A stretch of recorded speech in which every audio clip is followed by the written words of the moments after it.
The metallic scent of diesel and scorched earth hangs heavy over the French countryside. August 1944. Inside a German command post, the air is thick with the suffocating weight of impending collapse. Radios scream with frantic reports of a ghost, a force of nature tearing through the heart of the Reich. Patton's Third Army is no longer advancing.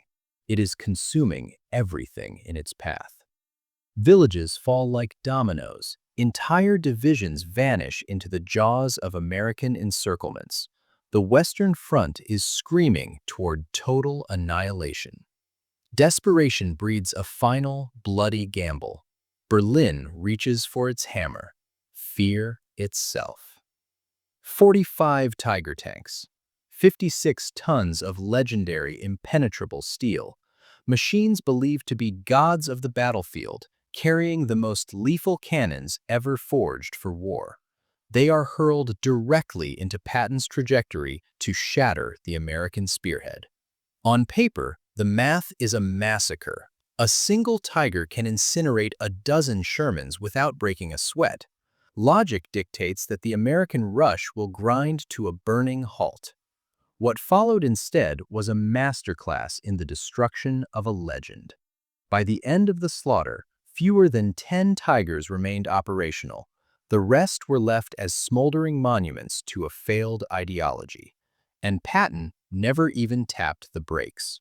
This is the untold story of how American resolve and systemic coordination dismantled Germany's elite armor, the moment the myth of the Invincible Tiger died in the dust of France. To grasp this tectonic shift in warfare, you must first understand why the Panzer VI was the stuff of nightmares. The Tiger was a mechanical brute, wrapped in armor so dense that Allied shells shattered like glass against its hull. At its core beat the 88mm Halt, a weapon capable of reaching out and erasing any Allied tank at distances where return fire was a joke. Crews whispered the name in terror for a reason. One lone Tiger could paralyze an entire armored column. The American Sherman, Patton's ubiquitous workhorse, was thinner, weaker, outclassed. Standard doctrine suggested it took 4 Shermans to kill 1 Tiger, and the Tiger usually claimed 3 of them before the fight was over. The arithmetic of death was unforgiving. In direct combat, the Tiger reigned supreme. German propaganda turned them into deities. Allied soldiers whispered a single, terrifying word: Invincible. But the Tiger was a flawed god, and Patton saw the cracks in its steel better than anyone. First, speed. On a paved road, the Tiger might hit 25 miles per hour, maybe. In the mud of France, it crawled. It was a predator that could bite, but it could never chase. Second, the curse of complexity. The transmission and engine were fragile masterpieces. They broke under their own weight. For every Tiger claimed by a shell, another was abandoned due to a snapped gear. Third, the logistics of hunger. A Tiger swallowed fuel at a rate of less than 1 mile per gallon. By 1944, the Reich was starving for oil. Many Tigers died before they ever saw a target, their tanks bone dry. Finally, doctrine. Tigers were built to be fortresses, static, hidden, firing from long range. Force them to move, to react, to fight a war of motion, and their strengths became anchors that dragged them down. The German high command knew the risks, but Patton's speed left them no choice. Traditional defenses were being bypassed before the ink on the maps was dry. They needed a miracle.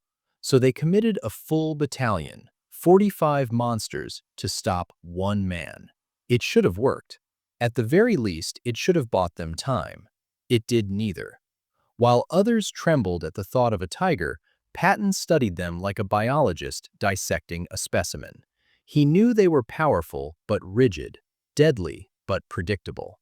He built a system designed to strip away their armor without ever firing a fair shot.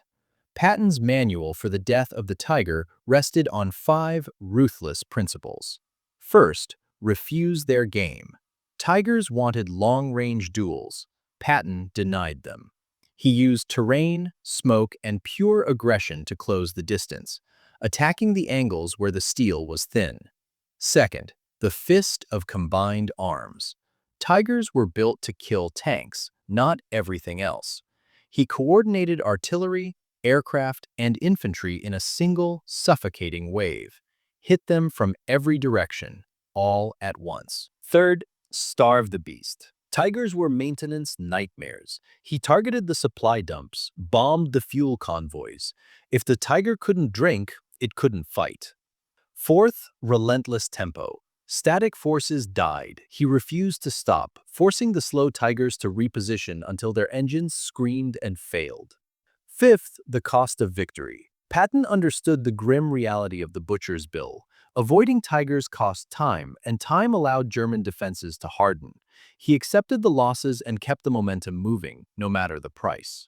Patton drilled these rules into his commanders until they became instinct. Retreat was forbidden. Artillery response was measured in seconds, not minutes. Fighter bombers were redirected to hunt steel. Patton's army didn't just fight tigers, they hunted them like prey. Late August 1944. The location doesn't matter, only the outcome. German intelligence predicted the route. Tigers were dug in, hulls hidden, guns covering the open killing fields. It was a textbook trap.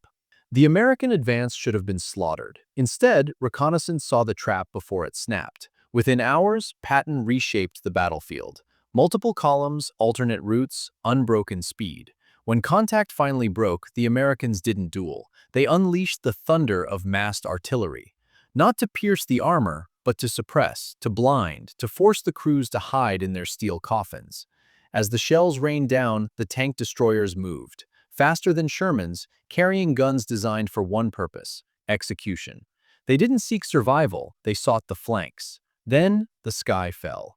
P-47 thunderbolts, rockets and bombs screaming through the smoke. Tracks shattered, engine decks burned, chaos multiplied. German crews found themselves in a nightmare of simultaneous threats, and through the fire, the Shermans never stopped. They didn't wait for the kill, they drove past, pushing for objectives miles beyond the German line. This was the one thing a tiger could not survive. The first casualties were humiliating. One tiger threw a track under the weight of its own movement, abandoned. Another ran dry, its fuel convoy a smoldering wreck 20 miles away. A tow attempt resulted in 2 disabled monsters, both left to the rust. 3 more were executed by side shots from tank destroyers. Ammunition detonated, lifting turrets into the air. Total, catastrophic kills. 2 more were shredded by aerial rockets, all within 6 hours. Positions meant to hold for days collapsed in a single afternoon. Patton never paused to celebrate. He poured his force through the gaps. By nightfall, over 20 tigers were gone. The surviving crews were shaken to their core. They expected to be the predators. Instead, they were being chased by a ghost that wouldn't stop. German requests for support went unanswered. Patton's speed had severed the nerves of their command. The tigers were fighting in the dark. The second day was a funeral. Artillery found them before dawn. Ambush squads waited in every shadow. Mechanical failures piled up like cordwood. By the end of day 2, the German commanders knew. The deployment hadn't failed because of the machines, but because Patton's tempo had turned their strengths into liabilities. On the third day, the order to withdraw was a death sentence. Retreat was no mercy. Tigers were slow, the Americans were faster. Pursuing destroyers struck them from behind. Fuel ran out, and crews were forced to blow up their own legends to prevent capture. Disabled tigers littered the roads of France. Patton never allowed a moment of recovery. He turned a retreat into a pursuit, and a pursuit into a rout. A captured German officer said it best: "We expected a battle. What we got was a pursuit. Your forces never stopped long enough for us to fight." That was the genius. The tiger was a weapon of preparation. Patton ensured they were never prepared. When the dust finally settled, the tally was staggering. Of 45 tigers sent to stop the tide, fewer than 10 survived. The road to the heart of Germany stood wide open. The superweapon had failed. Why? Because war is not a contest of specifications.